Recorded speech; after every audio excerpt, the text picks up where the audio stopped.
மாண்புமிகு உறுப்பினர் திரு எம் போஜராஜன் அவர்கள்.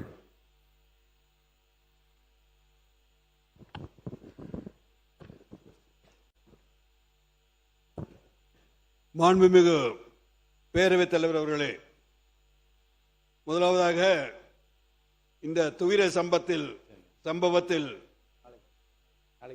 இறந்த அந்த குடும்பங்களுக்கு எங்களுடைய பாரதிய ஜனதா கட்சியின் சார்பாக ஆழ்ந்த இரங்கலையும் அனுதாபத்தையும் தெரிவித்துக் கொள்கின்றோம்.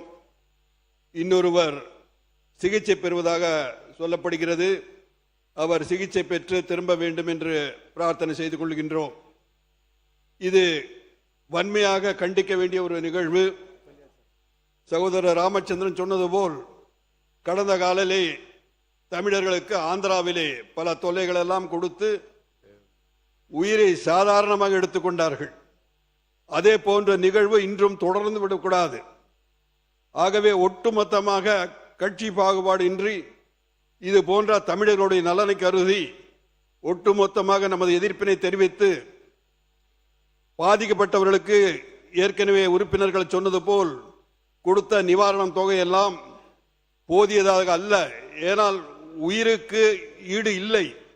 இருந்தாலும் அவருடைய குடும்பத்தை பாதுகாப்பதற்கு ஒரு தொகை கொடுக்க வேண்டும். அந்த வகையிலே அதிகமாக கொடுக்க வேண்டும் என்று நாம் கர்நாடக அரசை வற்புறுத்த வேண்டும்.